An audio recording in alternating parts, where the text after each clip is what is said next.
Venir a la iglesia es una experiencia completa, es una experiencia integral. ¿Por qué le digo eso? Porque no es como venir a un club social donde solo te sientas como espectador. Venir a la iglesia se supone que debe incomodarte un poquito. Como cuando vas al médico y te incomodas un poquito, pero sales sintiéndote mejor, ¿sí o no? Vale la pena incomodarte un poquito, hacer algo que no hacías antes, probar algo que no hacías antes, aprender algo de Dios, de ti mismo que no sabías antes, pero vas a salir impactado y vas a salir diferente. Yo quiero invitarte en este día que me acompañes a Lucas capítulo 18. Lucas capítulo 18, vamos a leer del verso 9 al 14. Tenemos este relato, mejor dicho, una parábola, esta historia que cuenta Jesús. Y las parábolas son en esencia estas historias bastante sencillas que conllevan profundidades divinas. Fue una herramienta no solo literaria, pero una herramienta, digamos, retórica que Cristo utiliza para poder enseñar cosas profundas acerca de Dios y el reino de los cielos a la gente que en aquel contexto le rodeaba. Y por eso Jesús en sus parábolas habla de sembradores, habla de pescadores, habla de cosas cotidianas, comunes y corrientes, que aún hoy en día, siglos después, podemos entenderlas con mucha sencillez. Y acá Cristo cuenta una parábola acerca de dos hombres muy diferentes, que se acercan a Dios, entran al templo para orar con dos corazones y dos posturas totalmente distintas. Pero al estudiar la historia de estos hombres, yo quiero desafiarle que abra su corazón y su mente para ver lo que aprendemos no solamente acerca de ellos, sino lo que aprendemos acerca de nosotros mismos. ¿Cuántos quieren aprender algo acerca de sí mismos el día de hoy? Hoy vamos a aprender no solamente algo acerca de estos hombres, sino algo acerca de nosotros mismos. Estamos en Lucas 18, verso 9 al 14, dice así: a unos que confiaban en sí mismos como justos y menospreciaban a los otros, dijo también esta parábola. Dos hombres subieron al templo a orar. Uno era fariseo y el otro publicano. El fariseo, puesto en pie, oraba consigo mismo de esta manera: Dios, te doy gracias porque no soy como los otros hombres, ladrones, injustos, adúlteros, ni aun como este publicano. Ayuno 2 veces a la semana, doy diezmos de todo lo que gano. Mas el publicano, estando lejos, no quería ni aun alzar los ojos al cielo, sino que se golpeaba el pecho diciendo: Dios, sé propicio a mí, pecador. Os digo que éste descendió a su casa justificado antes que el otro, porque cualquiera que se enaltece será humillado, y el que se humilla será enaltecido. Yo te quiero hablar en este día bajo el tema: conócete a ti mismo. Dile a alguien que está a tu lado, si hay alguien a tu lado. Si no hay nadie a tu lado, dítelo a ti mismo. Y di conmigo en este día: conócete a ti mismo.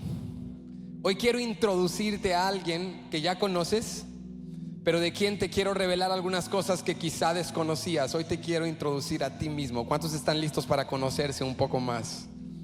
Y te garantizo que no va a ser como quizá tú lo esperabas, porque quizá estás escuchando esto y dices: ok, nos va a salir con unos rollos de autoayuda o algo así. Pero yo quiero desafiarte que abras tu corazón, tu mente, porque vamos a aprender hoy algo acerca de nosotros mismos que quizá no conocíamos o quizá habíamos descuidado.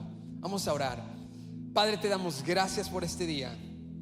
Gracias por todos los que están aquí conectados, escuchando, tanto en persona como en línea. Te damos gracias porque tu palabra cambia corazones.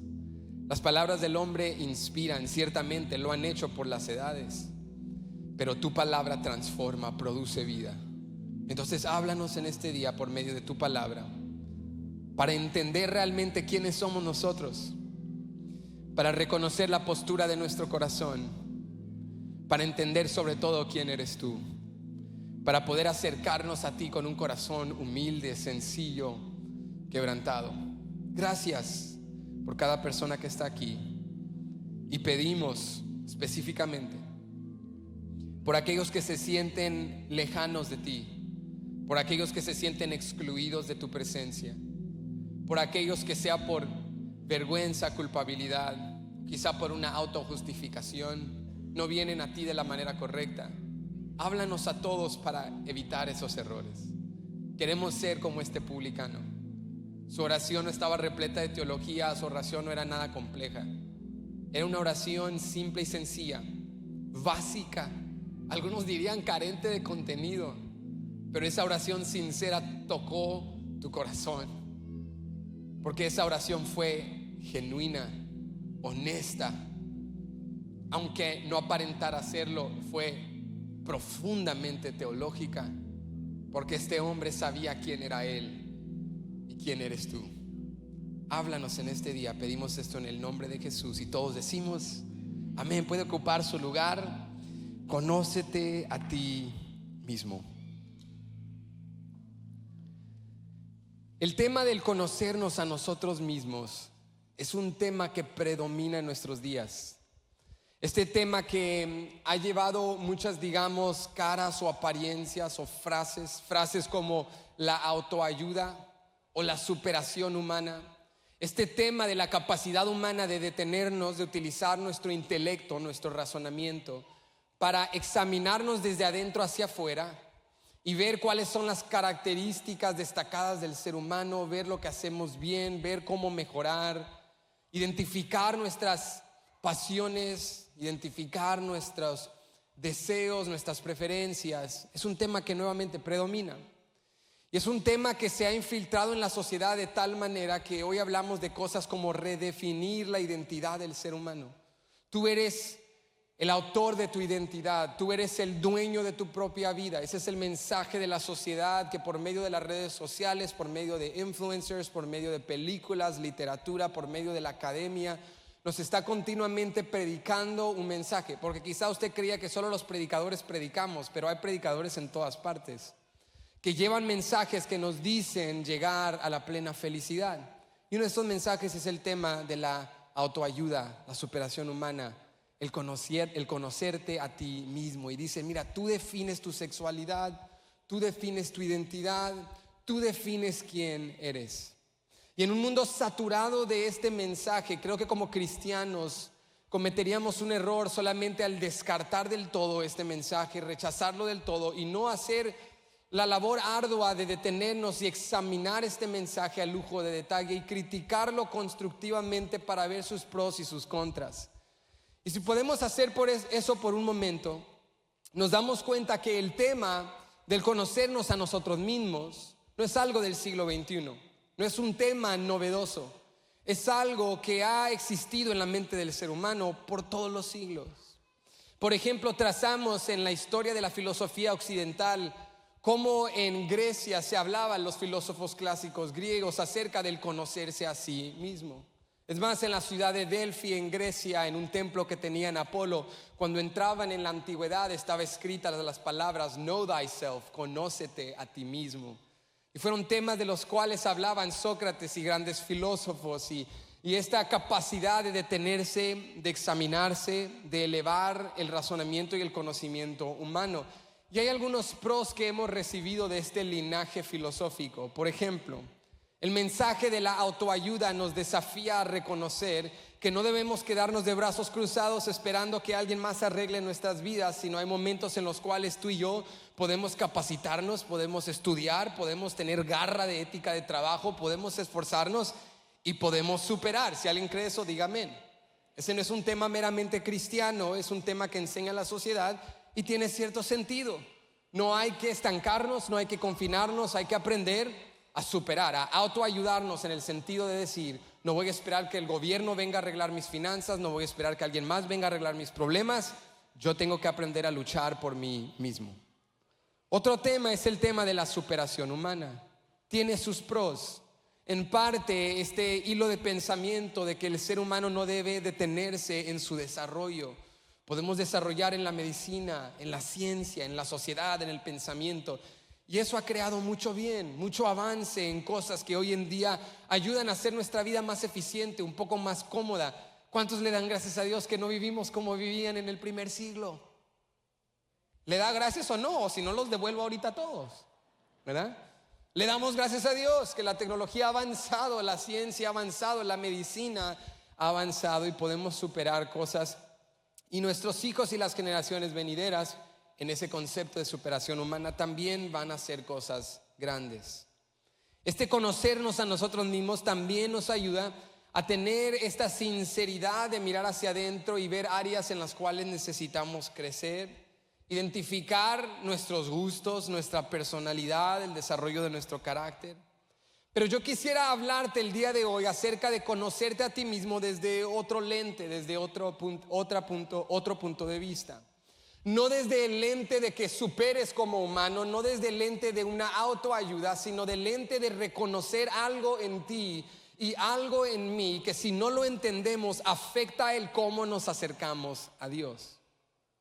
Porque la verdad es que la Biblia nos enseña que el conocernos a nosotros mismos, lejos de crear en nosotros una altivez o arrogancia, debería producir en nosotros una humildad y un quebranto ante la presencia de Dios. Cuando tú y yo conocemos quiénes realmente somos, los extremos a los cuales se pueden ir nuestros deseos, eso, en lugar de hacernos prepotentes, nos hace humildes.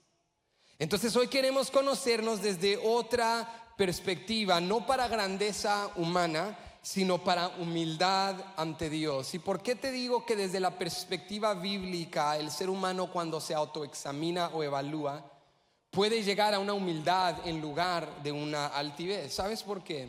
Porque la Biblia nos enseña que existe un profundo abismo, una inmensa brecha entre quienes realmente somos y quienes creemos que somos.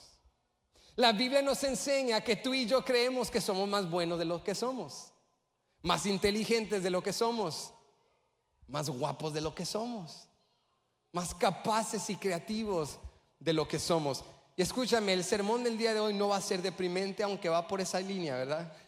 Pero te garantizo que vamos a levantarnos, vamos a despegar. Pero es necesario en este día ser sinceros cuando nos evaluemos como seres humanos y darnos lugar y dar entendimiento a que, aunque la autoayuda y la superación humana nos ha dado pros, también tiene muchas contras.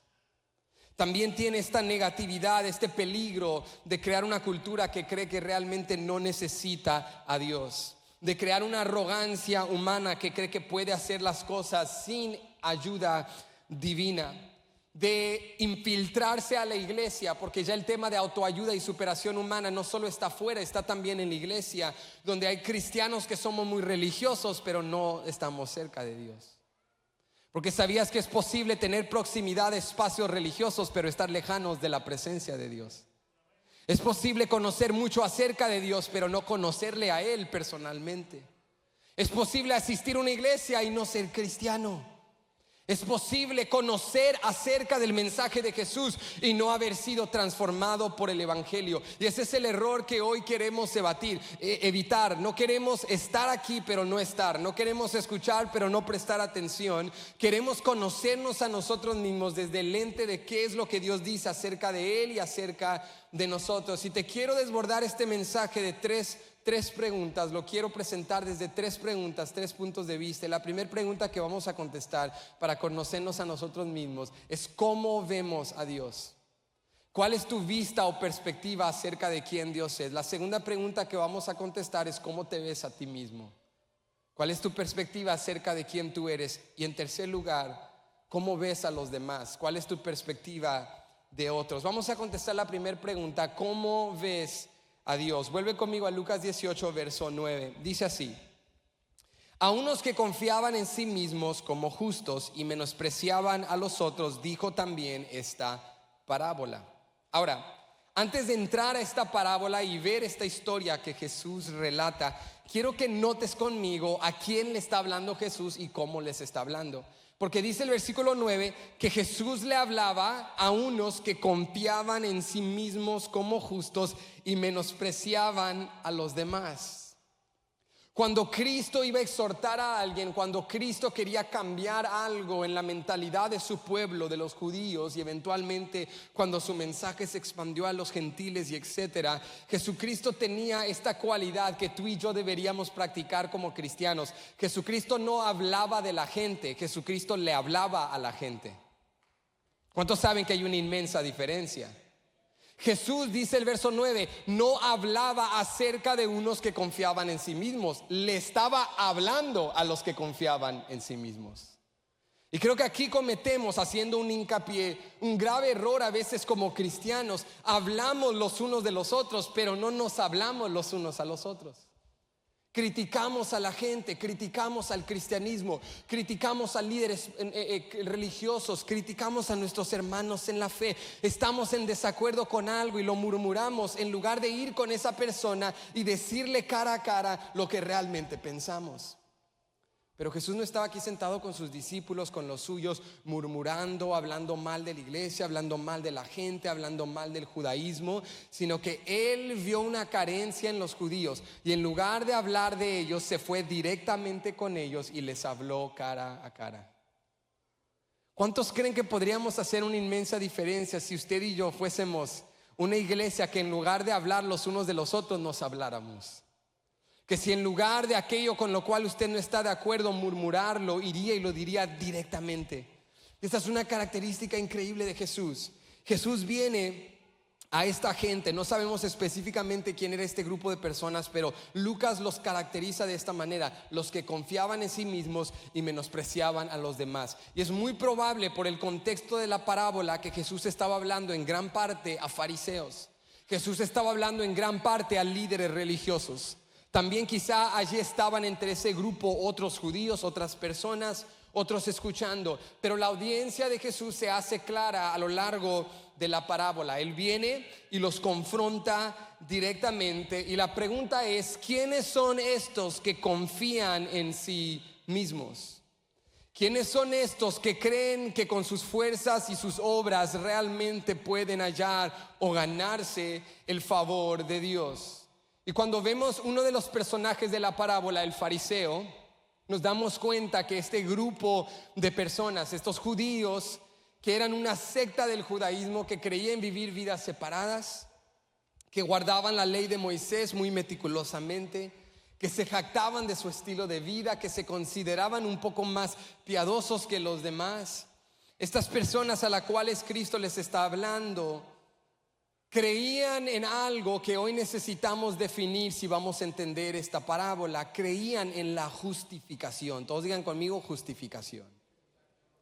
A lo largo de esta parábola, Jesús, como tanto los dos personajes que vamos a estudiar, hablan de este tema. Desde el inicio, Lucas nos dice, le habla a los que confiaban en sí mismos, es decir, que se autojustificaban. Y al final de la parábola dice que uno de los dos hombres que oró en el templo se va justificado y el otro no. En otras palabras, el tema central, el hilo de pensamiento es la justificación. Pero la pregunta es: ¿qué es la justificación? ¿Qué es ser justificado ante Dios? La Biblia nos enseña que la justificación es la postura de estar recto ante Dios. La justificación es una postura de rectitud ante Dios. Ser justificado significa que tú te puedes acercar a Dios y ya no eres condenado por tu pecado, ya no eres culpable por lo que has hecho. Te puedes parar ante Dios justo, ausente de culpabilidad, ausente de vergüenza, porque has sido justificado. Cuando una persona se para ante un juez, ya sea civil o federal o etcétera, y se para ante un juez y es justificado, lo que eso significa es que su cargo es perdonado o es probado inocente o no hay suficiente evidencia. Esta persona es determinada justa y puede irse y su condena es quitada y no hay culpabilidad. Pero Dios nos está hablando de este mismo tema en relación a estos hombres. Estaban hablando de justificación. ¿Quiénes son los que realmente están justos ante Dios? Cuando tú y yo abordamos esta parábola y este tema de conocernos a nosotros mismos, la primera pregunta, te la dije hace un momento, es que necesitamos contestar: ¿cómo veo a Dios? ¿Cuál es mi impresión de Dios? Y si te la puedo preguntar de otra manera, ¿a quién justifica Dios?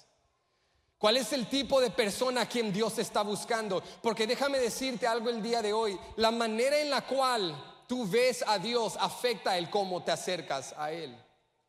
Y muchos de nosotros creemos que Dios busca a gente buena, Que Dios está sondeando la tierra y Él está buscando a gente buena que pueda sumar a su equipo de gente buena. Al equipo bueno Dios quiere sumarle gente buena. Y por eso muchos de nosotros decimos: mira, es que ahorita ando mal, no estoy bien, por eso no puedo ir a la iglesia. Porque tienes esta perspectiva de Dios. Dios está buscando a gente buena. Y cuando yo no soy bueno, Dios no me está buscando. Por lo tanto no pertenezco. Pero yo quiero decirte que ese no es el Dios al cual tú y yo servimos. ¿Cuántos han escuchado esta declaración alguna vez? O quizá tú la has hecho, que hablas con alguien, lo invitas a la iglesia y te dicen: sabes, es que ahorita ando mal, pues no quiero estar ahí y ser un hipócrita. No quiero estar ahí sentado con todos los cristianos y sé que ando mal, ando haciendo cosas malas, no estoy sirviendo a Dios, no estoy honrando a Dios. Entonces, como ahorita ando mal, no quiero ir. ¿Cuántos han escuchado eso o lo han dicho alguna vez? Todos lo hemos escuchado. Alguien nos ha dicho: ahorita no puedo ir a la iglesia porque ando mal. Y cuando decimos esa frase, lo que estamos enseñando con esa declaración es que nuestra perspectiva de Dios está equivocada. Creemos que Dios busca a gente buena. Creemos que Dios está diciendo: a ver, este hermano oró mucho esta semana, lo necesito en mi equipo. Mira la generosidad de este hermano, si no lo tengo en Templo Betania, ¿qué vamos a hacer? Mira la piedad de esta mujer, si ella no está en mi equipo, me hará falta en gran manera. Pero la Biblia nos enseña que Dios no está buscando a gente buena, porque ese mismo libro sagrado nos enseña que no hay quien haga el bien, no hay ni siquiera uno. La Biblia nos dice, en otras palabras, que fuera de Dios ninguno de nosotros somos buenos ni justificados ante Él. Eso me enseña algo y te lo enseña a ti también. Jesús no está buscando a gente buena, está buscando a gente arrepentida. Dios no está buscando a gente que ya lo tiene todo para sumarlos a su equipo. Dios está buscando a aquellos que reconocen que no tienen nada fuera de Él. Dios no quiere a gente justificada, porque los justificados no necesitan justificación y los sanos no tienen necesidad de médico. Dios está buscando a gente arrepentida que reconoce: yo no soy suficiente, yo te necesito a ti, yo vengo arrepentido. Ese es el mensaje del evangelio. Entonces la perspectiva de que Dios busca gente buena o a gente justa nos limita de acercarnos a Dios. La manera en la cual vemos a Dios afecta el cómo nos acercamos, porque cuando te sientes justo vienes con mucha confianza, pero cuando te sientes malo vienes con otra mentalidad. ¿Cuántos saben que cuando andas bien y esa semana oraste, ayunaste, diezmaste y nada de eso es malo? Ahorita vamos a entender el significado de esta parábola. Pero cuando hacemos esas cosas, llegas a la iglesia y entras así como... Entras así con la cabeza en alto. ¿Por qué? Porque esa semana te portaste bien y te sientes justo, te sientes digno. Te sientas en la banca y te acomodas así como: me la gané esta semana. Pero cuando andas mal, entonces entras a la iglesia cabizbajo. No, hermano, pase usted, yo me quedo acá atrásito, ¿verdad? Callado, no levantas las manos, no gritas tanto como antes, porque esa actitud demuestra la perspectiva que tenemos acerca de Dios. Sabes que a veces comparamos lo que nosotros hacemos en secreto con lo que la gente hace en público y nos sentimos muy afuera, muy excluidos, y miramos en las redes sociales a gente que publica cosas piadosas y su familia se ve tan bonita. Vemos esa aparente mejor versión de ellos, pero ¿cuántos saben que hasta los que dicen aleluya a veces viven en las sombras? Y desconocemos lo que la gente hace en secreto. Desconocemos lo que pasa allá. Entonces, si tú comparas tu secreto con el público de otros, te vas a sentir muy excluido. Pero cuando tú entiendes que Dios no está buscando a gente ya autojustificada o gente que por sí sola sea buena, sino que Él es quien justifica y que Él es quien redime y que Él es un Dios que vino a salvar pecadores. Él no es un Dios que vino a arreglar o a mejorar tu vida. Él vino a darte una vida totalmente nueva. Él no vino a hacerte moral, vino a hacerte piadoso. Él no vino a hacerte bueno, vino a hacerte justo. Él te ofrece algo mayor y superior a lo que todo allá afuera te puede ofrecer. O sea que la tarea de Dios no es hacernos morales, porque hay muchas religiones que te hacen morales. Es más, me atrevo a decirte que hay musulmanes, hay budistas, hay gente atea que es mucho más moral y bien portada que muchos de nosotros. Pero Cristo no vino a hacernos morales, vino a hacernos justos. No es el moral el que hace justicia, sino el que ha sido justificado hace justicia. Porque el que no está justificado, todo lo que hace, aunque lo haga para aparente bien, no es bueno porque no está justificado. Aunque un hombre asesino dé obra de caridad a una persona necesitada y dé de comer al huérfano y a la viuda, no anula que va a ir a la cárcel porque es asesino. De nada le sirven sus buenas obras si no es justificado. Entonces, ¿cuántos allá afuera están haciendo, esforzándonos, pero no hemos entendido la justicia de Dios? Entonces, la parábola nos va introduciendo esta noción de justicia que nos va revelando quién es Dios. Muchos nos sentimos separados de Dios por la vergüenza y la culpabilidad. No soy digno, no puedo hacerlo, no me lo puedo ganar, no soy una persona buena, no merezco estar en espacios religiosos por lo que yo he hecho. Ese es un extremo que limita a muchos. Pero hay otro extremo que impide, y es el extremo del fariseo. Hay mucha gente que está lejos de Dios, no porque se consideren indignas, o no por vergüenza, o no por culpabilidad, sino por autojustificación. Hay gente que está en la presencia de Dios con acceso a ella, pero no han entrado, no han conectado, no han entendido el evangelio, porque se creen justos, porque confían en sí mismos. Es para un pastor siempre una tristeza hablar con alguien que ha asistido a nuestra iglesia por mucho tiempo y darnos cuenta que no conocen el evangelio. Porque sabe usted que es posible estar en la iglesia, asistir, como decía hace un momento, ser religioso pero no ser cristiano. Venir y asistir pero no entender el mensaje de Jesús, no entender el mensaje de justificación, no por obras sino por la fe y por la gracia de Dios, no por lo que nosotros pudiésemos algún día lograr o alcanzar, sino por lo que Cristo ya ha hecho por nosotros. Y yo quiero demostrarte esto en Romanos capítulo 3 verso 21 al 24, que dice así: pero ahora, aparte de la ley, se ha manifestado la justicia de Dios, testificada por la ley y por los profetas. La justicia de Dios por medio de la fe en Jesucristo, para todos los que creen en Él. Ojo con esto. Porque no hay diferencia, por cuanto todos pecaron. ¿Quiénes pecaron? Todos. Y están destituidos de la gloria de Dios, siendo justificados gratuitamente por su gracia mediante la redención que es en Cristo Jesús. ¿Qué nos dice Pablo? Nadie alcanza, no hay diferencia. Ninguno de nosotros alcanza el estándar de Dios, la santidad de Dios. Por lo tanto, todos somos pecadores en necesidad de Dios. Y cuando tú tienes esta perspectiva bíblica acerca de quién es Dios, eso cambia el cómo te acercas. Porque cuando el enemigo te quiere tener limitado y te dice no vayas porque eres pecador, tú sabes, pero es que es para pecadores que Él vino. Entonces, ¿qué me impide el venir a Él? No voy a dejar que la vergüenza o la culpabilidad me tengan afuera.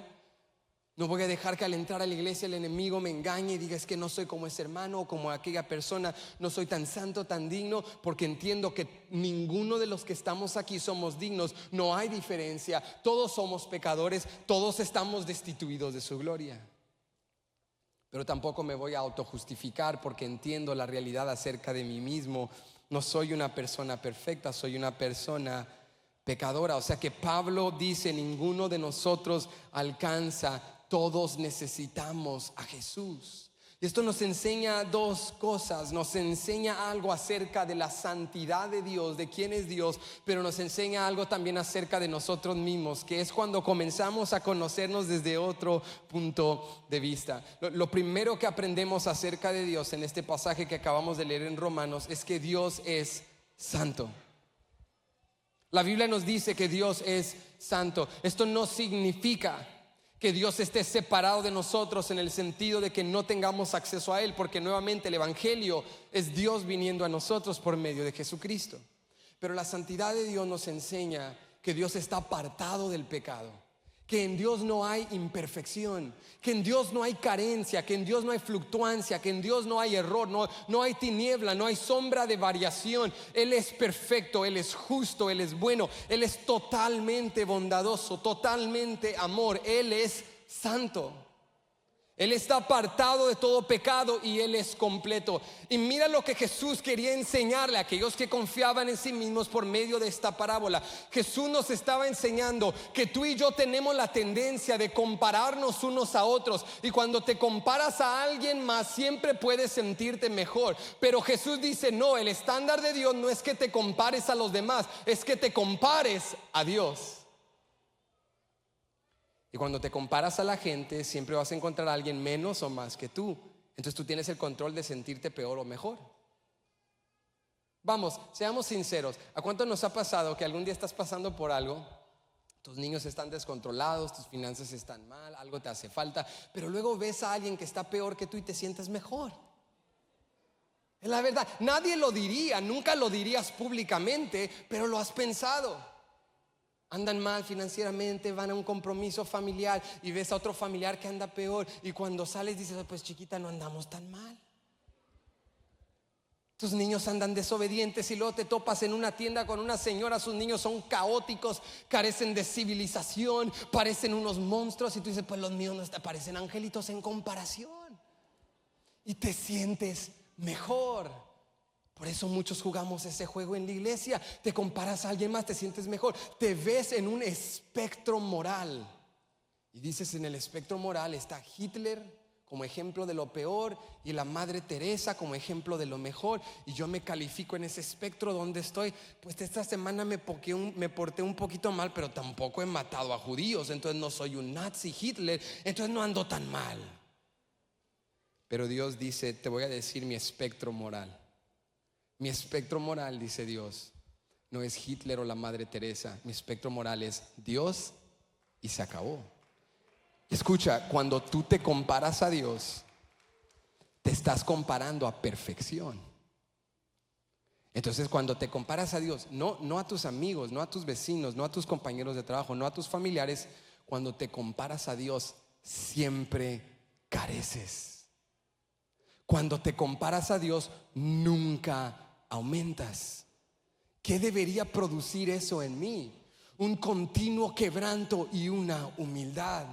Que cada vez que vengo a la casa de Dios no pienso, el altar, el quebranto es para aquellos que andan mal. Yo que soy religioso y ya he estabilizado mi vida cristiana, que ya le agarré la onda a esta vida piadosa, yo no necesito hacer eso. Eso es para principiantes, eso es para débiles en la fe. Sí, cuando te comparas a ellos te sientes mucho mejor, pero cuando te comparas al estándar de Dios, cuando te comparas a la perfección de Dios, cuando tomas tu postre horneado hecho en casa y lo comparas a un chef de 5 estrellas, lo tuyo parece un chiste. Cuando tomas las curitas que le pusiste a tu hijo y lo comparas con un doctor especialista en cirugías pediatras, entonces tú dices, lo mío es un chiste. Cuando tomas lo que tú has hecho y lo comparas a perfección, ves las carencias. Y eso es lo que Dios dice: nadie se para justificado ante Dios, porque Dios es el único que justifica.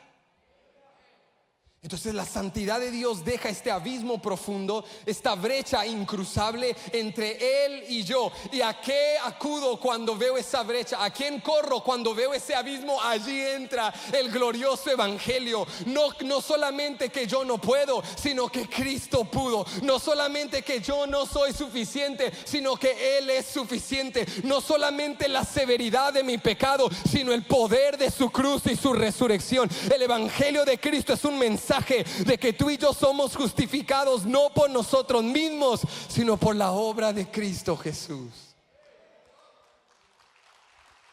Ahí es donde entra el hermoso mensaje del evangelio, porque lo único que tienes que hacer para identificar tus carencias es dejar de compararte con otros y solo ver lo suficientemente detallado para encontrar los errores.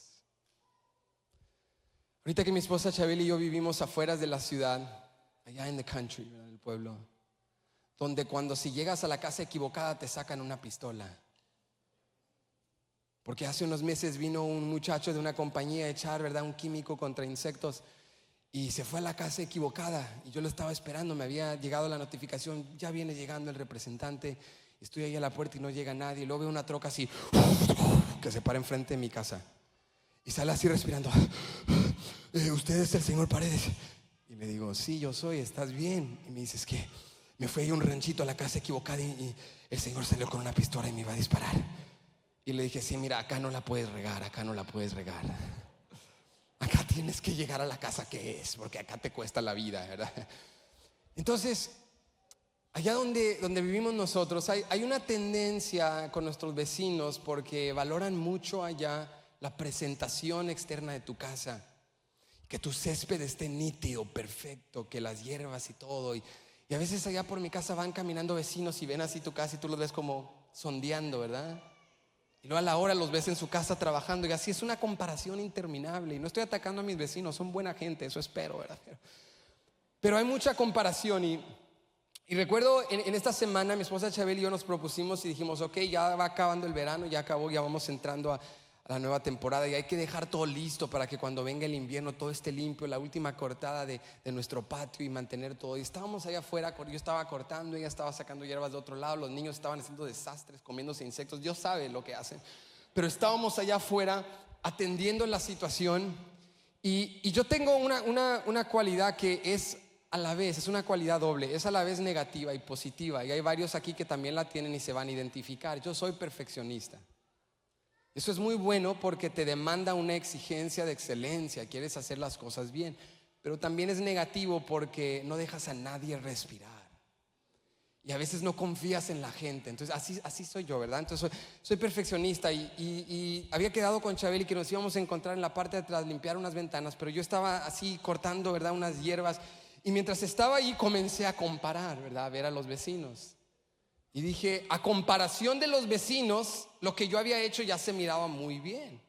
Yo dije, wow, no es por nada, pero soy una bestia, ¿verdad? Como dicen los jóvenes el día de hoy, soy un salvaje, ¿verdad? Porque ya los jóvenes toman términos y los apropian. No salvaje de monstruo malo, salvaje es bueno. Es confuso, hable con sus adolescentes. Entonces yo estaba y dije, hice un buen trabajo, esto se ve bien a comparación. Pero esa parte perfeccionista de mí dijo, esto no es suficiente. Entonces cuando me tiré hacia el suelo y comencé a ver las hierbas, yo sé que es excesivo, hermano, pero así soy yo. Y estaba así viendo y vi unas hojitas que estaban más largas que otras. No es una exageración, fui a agarrar unas tijeras. Estaba ahí con las tijeras cortando y mientras cortaba, y yo sabía que Chabeli me estaba esperando para las ventanas, pero estaba demasiado metido. Cuando estaba con las tijeras cortando, el Espíritu Santo me comenzó a hablar y comencé a sentir un peso de la santidad de Dios. Un peso de la santidad de Dios. Una lección allá afuera con el césped donde el Espíritu me hablaba y Dios me decía, este es mi estándar para ti. Cuando te sientes muy bueno, cuando sientes que esta semana lo hiciste muy bien, cuando te sientes muy santo y elevado porque te comparas a los patios de los demás, Dios dice, yo miro hasta las hojas, yo miro los detalles y a mi estándar de perfección siempre hay más trabajo. Yo espero que hay 2 o 3 que hoy van a sacar las tijeras y dicen, no he llegado, no me he graduado, no he aterrizado, todavía falta más trabajo. No hay razón para venir a la iglesia con mi frente en alto. Saca las tijeras, porque si lo haces a ojo detallado, si te comparas a alguien menos que tú, más débil que tú, menos experiencia que tú, claro que te vas a sentir bien. Pero si te pones de rodillas y miras los detalles, Dios te va a enseñar dónde aún necesitas crecer, necesitas orar, necesitas dar, necesitas servir. Nunca acabas. La vida se trata de crecer. Entonces cuando miras al lente del estándar de Dios, de su santidad, identificas, yo no soy suficiente. Pero no solamente esta parábola nos invita a contestar cómo veo a Dios, también te invita a contestar cómo te ves a ti mismo. Pasa conmigo al verso 11. Estamos en Lucas 18, verso 11. Dice aquí, el fariseo, puesto en pie, oraba consigo mismo de esta manera. Un hincapié aquí, se me hace súper interesante que Lucas diga no oraba con Dios, oraba consigo mismo. Porque, hermano, a veces usted y yo estamos orando unas oraciones apasionadas enfrente de la gente. Si tú estuvieras solo, no orarías así. Pero oramos, Señor, te doy gracias porque tú eres justo, tú eres bueno. Y queremos impresionar a la gente. No es un ataque, porque la oración apasionada y el clamor es indispensable. Y cuando aprendemos a orar así de corazón y convicción es bello. Pero este hombre oraba consigo mismo. Estaba hablando consigo mismo, se estaba enalteciendo. Mira lo que dice.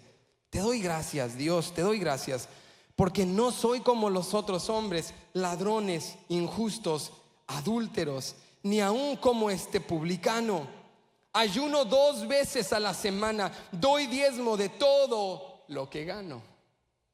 Ahora, si le hacemos la pregunta que nos acabamos de hacer colectivamente a este fariseo, ¿cómo te ves a ti mismo? ¿Cómo crees que respondería ese fariseo? Diría, ¿soy malo o soy bueno? Bueno, este hombre se consideraba bueno, se consideraba moral, se consideraba justo. Ojo, se consideraba tan bueno que se consideraba mejor que otros.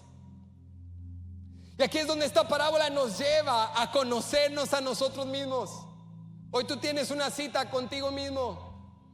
Vas a conocerte a profundidad y tengo muy malas noticias. No eres tan padre como tú pensabas. No eres tan bueno como tú pensabas. No voy a decir que no eres tan guapo como tú pensabas, porque ya insultos no hacen falta. Pero no eres tan bueno como tú pensabas, ni lo soy yo. Tú sabes cuando en tu soltería de novios te sentías súper padre, en las nubes, increíble. Y sabes que hace falta para darte cuenta que no eres tan padre como tú pensabas. Solo necesitas tener hijos. Porque tus hijos, no importando qué joven, qué increíble sea tu trabajo, siempre ven en ti: Dad, you're not cool. No eres padre, no hagas eso. Yo hasta joven, ¿verdad? A veces me pongo a danzar con mis hijos o a hacer cosas o a chistear, y ya mis niños, los mayores, ya me dicen: Dad, stop, you're not cool. No eres padre, no hagas eso. Y le digo: yo fui padre antes de que tú existieras. Yo soy la definición de padre. No te metas conmigo, ¿verdad? Pero la realidad es que si nos autoexaminamos, no somos tan padres como pensábamos, no somos tan buenos como pensábamos. Y este hombre proyecta esta imagen, ¿verdad? Soy bueno, Dios. Soy una persona tan increíble, porque se define a ojo de la moralidad humana, al estándar humano. Soy muy bueno. Note la clasificación de las cosas que este hombre dice que hace. En primer lugar, se considera moral. Dice: te doy gracias porque no soy como los otros hombres, no soy ladrón, no soy injusto, no soy adúltero. En otras palabras, soy moral. No robo, tengo lo que he recibido del fruto de mi trabajo, soy justo. No doy imparcialmente, doy a cada quien lo que les pertenece, soy justo. No soy adúltero, soy un hombre de una mujer, amo a mi esposa y le soy fiel, soy moral. Pero en segundo lugar, dice también: soy religioso.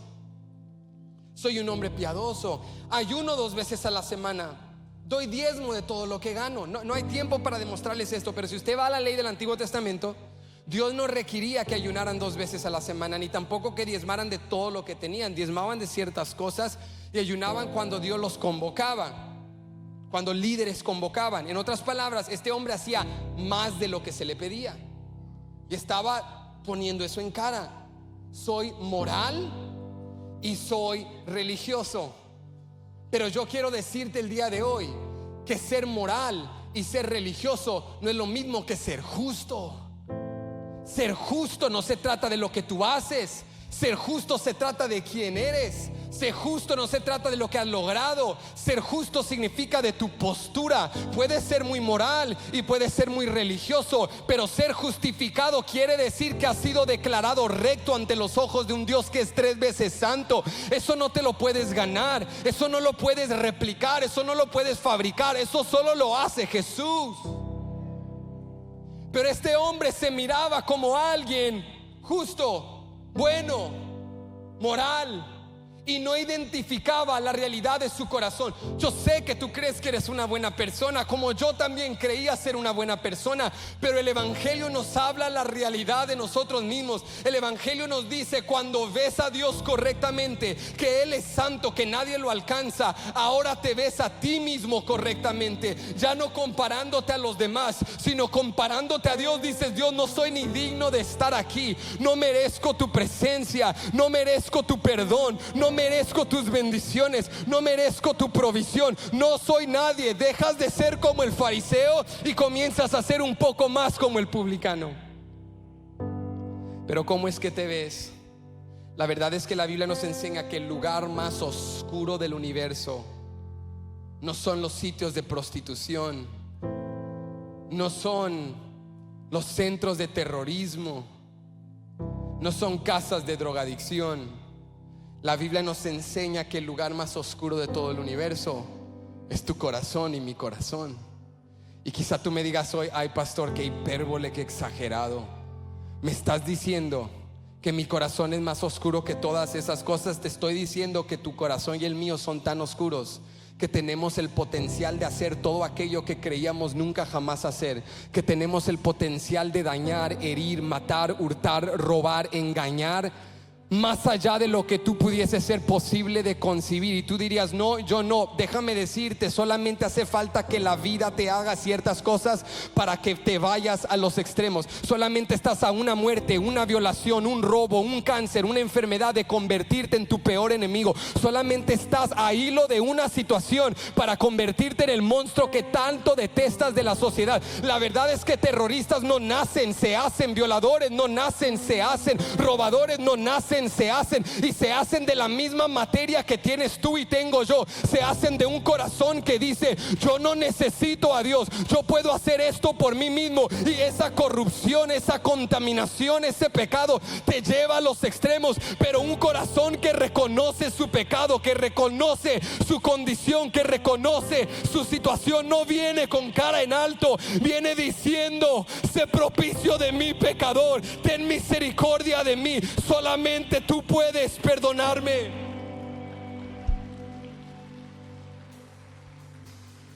No te estoy diciendo que no quieras hacer el bien, no te estoy diciendo que a valores humanos no seas bueno. Te estoy diciendo que al estándar de Dios todos somos pecadores y que nuestro corazón es corrupto y engañoso. ¿No me lo crees? Escucha las palabras del profeta Jeremías capítulo 17 verso 9 al 10. Dice así: engañoso es el corazón más que todas las cosas y perverso, ¿quién lo conocerá? Yo, Jehová, que escudriño la mente, que pruebo el corazón, para dar a cada uno según su camino, según el fruto de sus obras. Mira lo que dice Dios: por encima de todas las cosas, sí, políticos corruptos, funcionarios engañosos, expertos de la retórica, violadores, terroristas, por encima de todo lo que tú designas como horrible de la sociedad, tu corazón y el mío son engañosos, es perverso. ¿Quién lo conocerá? Dice Jehová. Y él mismo contesta: yo solamente. Yo sé la condición de tu corazón, dice Jehová. Yo sé de lo que eres capaz. Yo sé la oscuridad en la que duermes. Yo sé las tinieblas con las que juegas. Puedes pretender ante la religión, puedes pretender en la iglesia, pero yo sé que duermes en las sombras. Yo sé las cadenas que cargas. Yo sé las barreras que te dividen. Yo sé las cárceles en las que moras. Yo sé la oscuridad de tu corazón. Nadie engaña a Jehová. ¿Cómo te ves a ti mismo? ¿Te ves como una persona buena o te ves como un pecador en necesidad de Jesús? En esta semana, ya que en este mes de septiembre, en este año estamos celebrando 20 años de aniversario desde aquel terrible día en el 9/11, el 11 de septiembre del 2001, cuando vimos aquellas torres caer en Nueva York. Y obviamente han lanzado varios documentales y cosas, y en esta semana estaba viendo un documental que me impactó mucho. Enseñaba todo el trasfondo, todo lo que había sucedido, cómo se llegó a tener la guerra en Afganistán, en Irak. Y no te hablo de esto desde alguna perspectiva política, te lo digo por la condición del corazón humano. Porque cuando yo miraba esto desde el lente de un pastor, me quebrantaba ver los extremos a los que puede ir la religión, los extremos a los que puede ir el odio y la venganza, y ver aquellas escenas cuando ya la segunda avión golpeó la segunda torre, cuando ya iban derrumbando, cuando mirabas a gente tirarse desde arriba, desde el precipicio, y miras eso y tu corazón se estremece. Ver todo el caos en el país, ver todo el sufrimiento que tuvimos que vivir.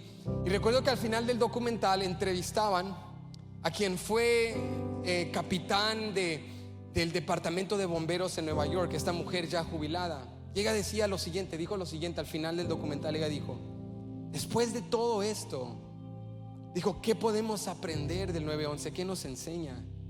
Ella dijo: espero que nos enseñe el poder de nuestra nación, de cómo nos unimos en medio de tanto dolor y sufrimiento.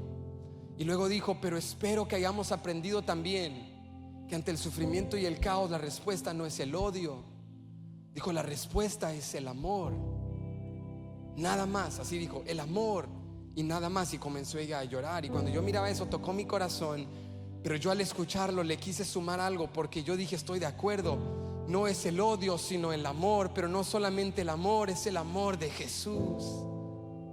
Porque el amor humano tiene una capacidad increíble de perdonar, de sanar, de restituir. Pero el amor de Dios sana heridas que nada ni nadie más puede tocar. El amor de Dios lo puede todo.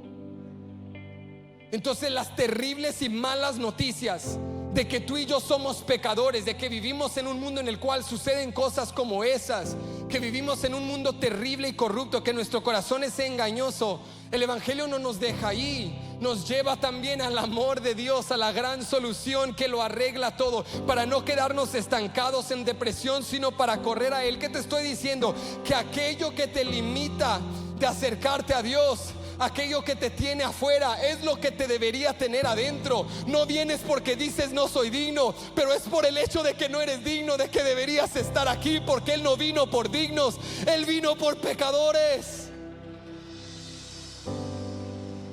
Hay alguien aquí que dijo, no voy a ir hoy a la iglesia porque ayer estaba tomando, ayer estaba teniendo sexo, ayer me estaba drogando, ayer estaba haciendo algo que no debería de haber hecho, ayer pensé algo, en esta semana hice, no soy digno para estar aquí. Pero bendito sea Dios que venciste esos pensamientos, que venciste todo obstáculo y que llegaste hasta la misma casa de Dios para escuchar un evangelio fácil que te dice, si no eres bueno, si no eres justo, si no eres suficiente, pero hay un Cristo que vino desde los cielos, se encarnó, se hizo carne y hueso, creció una vida sin pecado, murió en la cruz del Calvario, resucitó al tercer día para hacerte libre, para hacerte santo, para hacerte nuevo. No eres digno, pero Él te hizo digno.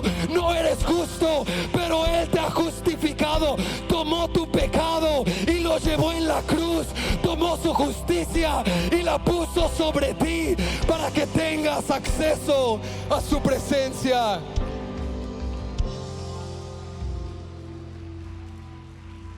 Te dejo con esto en absoluto contraste al fariseo. Está un publicano. Los publicanos eran cobradores de impuestos. Eran judíos que trabajaban para el imperio romano. Eran aborrecidos por su gente porque eran traidores. Y el imperio romano no quería cobrar impuestos sobre los judíos porque recibían mucha oposición. Y desarrollaron una táctica: vamos a usar a su propia gente. Ellos conocen el lenguaje, ellos conocen la cultura, ellos sabrán cómo hacerlo. Pero estos publicanos eran hombres corruptos, eran ávaros, eran hombres que solamente deseaban la ganancia propia. Muchos de ellos, encima del impuesto romano, cobraban una comisión grande para ganar su dinero. Por eso eran aborrecidos totalmente. Imagínate estos dos extremos: un fariseo valorado y elevado por la sociedad, con estatus socioeconómico, con prestigio, visto como un hombre piadoso, y del otro lado del espectro un publicano.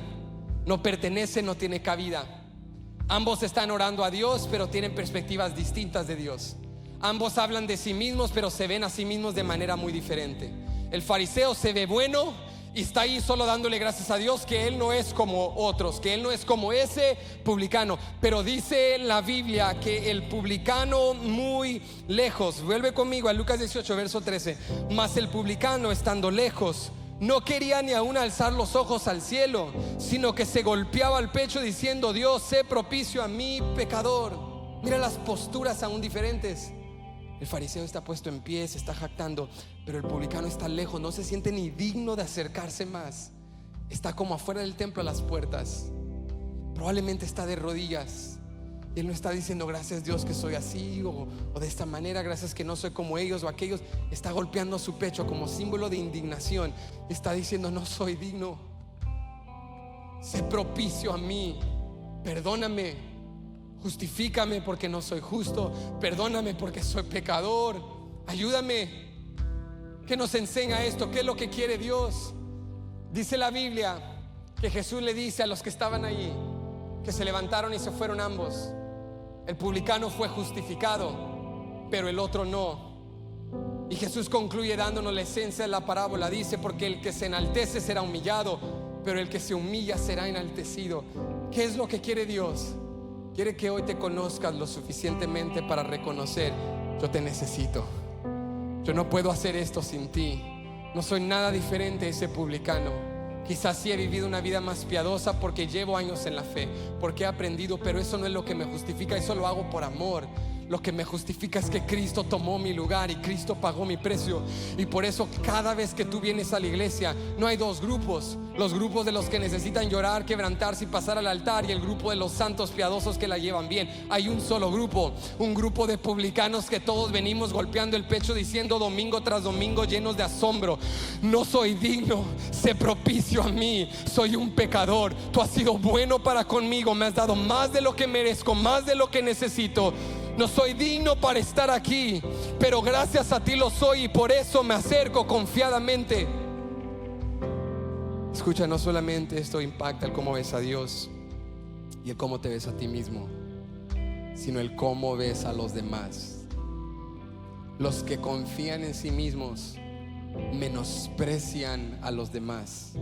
Menosprecias a la gente cuando te sientes más de lo que eres, pero una postura de humildad te enseña a amar a la gente sin acepción de personas. Eso es lo que Dios quiere producir hoy en ti y en mí. Yo quiero invitarte que donde quiera que estés, inclines tu rostro, y quiero invitarte a hacer una oración de evaluación, de examinación. Dile: Dios, tú que pesas los corazones, tú que pesas los espíritus, hoy me comparo a tu estándar de santidad y veo las áreas en mi vida donde yo necesito cambiar. Veo las cosas en mi corazón que todavía me están afectando o me están limitando, me tienen en cadenas. Y hoy me quebranto ante tu presencia. Yo te necesito, quiero tener esa humildad de corazón, como este hombre que no vino con altivez ni con arrogancia, que no hizo una comparación selectiva, sino que al ver tu santidad, eso produjo en él un arrepentimiento y un quebranto. Dile: Señor, toca mi corazón en este momento.